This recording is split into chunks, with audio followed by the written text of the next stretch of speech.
Estimados irmãos e irmãs, povo de Deus presente na Arquidiocese de Curitiba, uma saudação especial a você. Eu sou Diogo Pessotto, sou leigo da Diocese de São José dos Pinhais, teólogo, professor.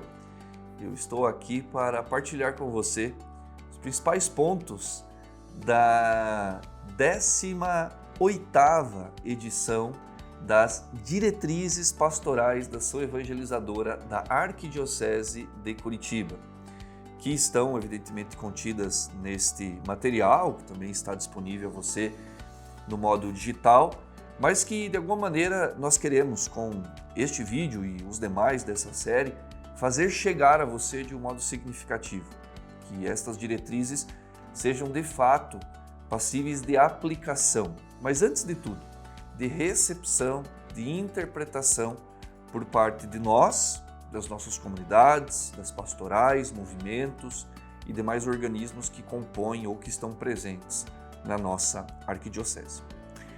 Para começo de conversa, nós precisamos recordar brevemente o caminho que nos levou à publicação destas diretrizes. E para isso a gente vai utilizar o apoio de alguns slides e eu peço que você me acompanhe nesta breve cronologia do caminho percorrido até a publicação das diretrizes, como nós acabamos de mencionar. Vamos lá, então.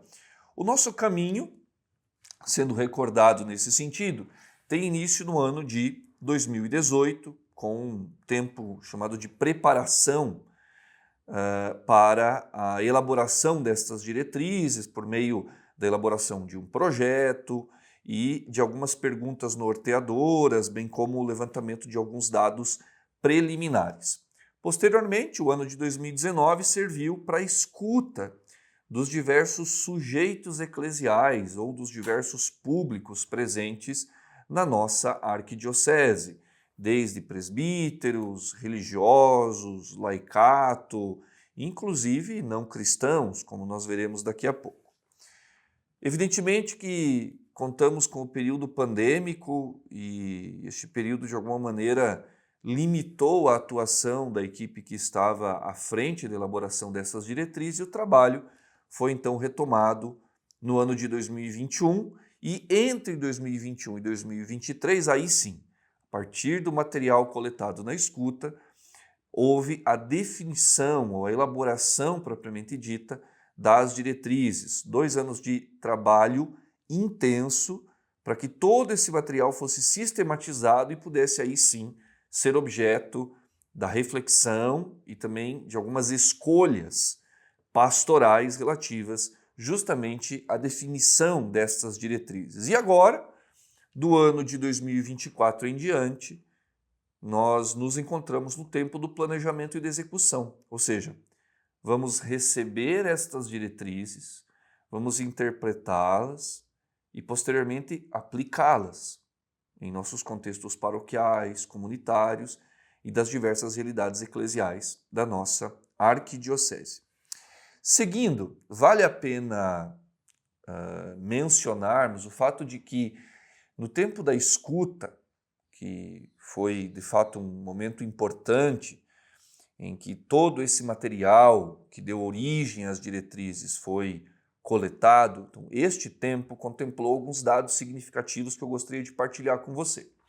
Foram distribuídos 10.000 questionários em toda a nossa arquidiocese para diversos públicos, a fim de que estes interlocutores, de que estas pessoas pudessem nos enviar ou, de alguma maneira, registrar suas respostas, seus pareceres sobre alguns temas importantes para a vida e para a missão da Igreja e, consequentemente, para o contexto da nossa arquidiocese.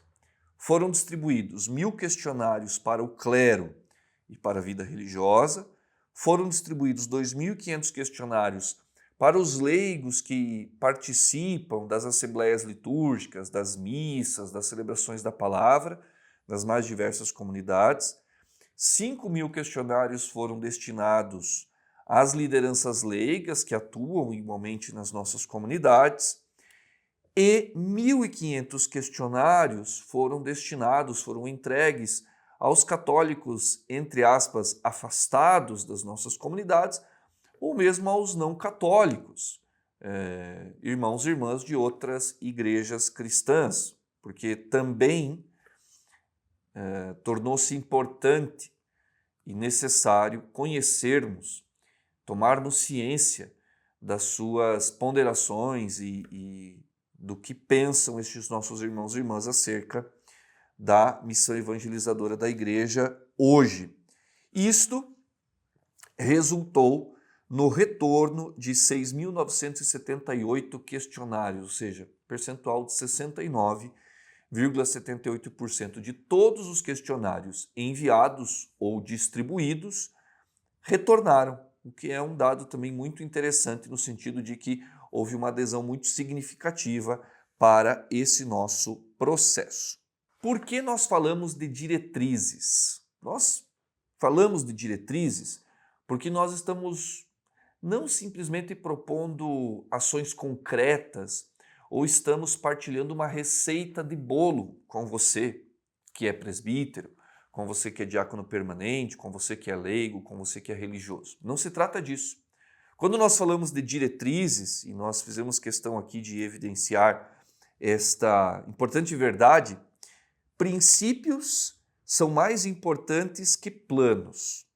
Ou seja, é a visão, são os horizontes que condicionam o caminho, e não o contrário. Quando nós falamos de diretrizes, e esta é uma linguagem muito utilizada no nosso contexto eclesial, a CNBB utiliza, por exemplo, diretrizes da ação evangelizadora, ou quando nós observamos alguns planos pastorais ou mesmo documentos eclesiais, esta expressão diz, novamente, não de procedimentos objetivos que digam faça isto ou faça aquilo que dará certo. Na igreja há muitas realidades e cada realidade vai constituindo o seu caminho a partir de uma descoberta comum e progressiva. É no caminho que a gente progride, é no caminho que a gente encontra as respostas. Porém, o nosso horizonte está claro. A nossa visão de horizonte no sentido de finalidade, no sentido do porquê nós existimos como igreja, porque somos igreja, isso está claro. A igreja existe para evangelizar. Portanto, diretrizes, e aí nesse sentido as nossas diretrizes, são elementos relativos a princípios, elementos gerais que norteiam a nossa ação pastoral. Portanto, não espere encontrar nessas diretrizes elementos tão objetivos que digam, olha, a minha paróquia deve fazer isso, a minha comunidade deve fazer aquilo, a minha pastoral deve fazer X, Y ou Z. Não se trata disso. São diretrizes, são pistas de ação, são prioridades que aí sim, sendo recebidas e interpretadas, poderão ser aplicadas em cada uma das realidades. Porém, vale a pena salientar a visão, ou seja, os elementos centrais, os elementos norteadores são os mesmos. E aí nós vamos ver nos próximos vídeos quais são esses elementos. A visão é comum, portanto, mas o caminho, o modo de executar, de pôr em ato essas diretrizes, evidentemente que em comunhão, em unidade, em sinergia, serão aplicados em cada realidade paroquial. Isto é muito importante porque eventualmente temos algumas expectativas que podem não ser satisfeitas em relação às nossas diretrizes, ok? Princípios são mais importantes que planos, porém, os nossos planos devem estabelecer-se em comunhão, porque a nossa visão, a finalidade das nossas diretrizes dizem respeito a uma mesma coisa, que é a missão evangelizadora da igreja presente na Arquidiocese de Curitiba. E agora, brevemente, quero partilhar com você alguns contextos que nos ajudam a compreender em que tempo nós vivemos. Esses contextos não estão diretamente apresentados nas nossas diretrizes, mas esses contextos nos ajudam a entender o lugar, o contexto histórico, uma espécie de breve diagnóstico da realidade em que nós nos encontramos. Primeiro contexto do mundo, normalmente nós tendemos a nos apegar a algumas seguranças e alguns processos que são lineares, são sequenciais, mas nem sempre é assim.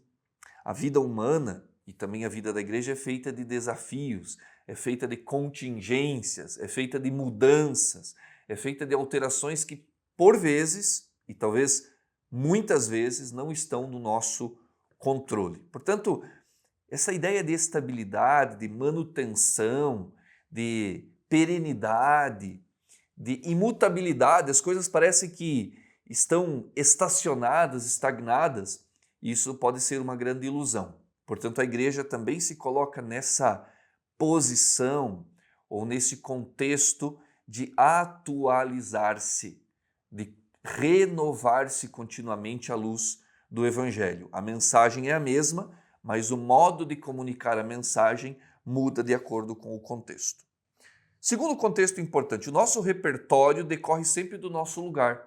Nós sempre falamos a partir da nossa história, a partir do nosso contexto. Cada comunidade, cada pessoa, cada família tem uma história. E essa história é justamente o lugar a partir do qual a gente faz a nossa experiência de Deus, a gente faz a nossa experiência de comunidade. Portanto, nem sempre aquilo que uma família, que um cristão ou que uma comunidade vive serve necessariamente a uma outra comunidade, a uma outra pessoa, a uma outra família, justamente porque as realidades são diversas. Mas lembrando, os princípios são os mesmos.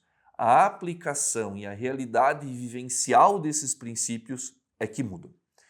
Terceiro contexto, faz-se necessário no hoje da igreja que cada um de nós leia, realize um discernimento e execute aquilo que está proposto como mote, como motivação para evangelizar nos nossos dias, evidentemente. Nós não recebemos nada pronto.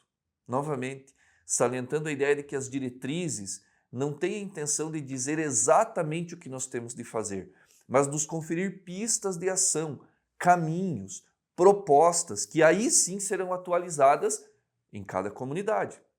Portanto, é muito importante que nós não vivamos num automatismo religioso, em que simplesmente alguém diz, faça isso ou faça aquilo, mas nós não sabemos o porquê. A própria dinâmica da fé, quando Deus se revela a nós, é um convite para que nós dialoguemos com Ele.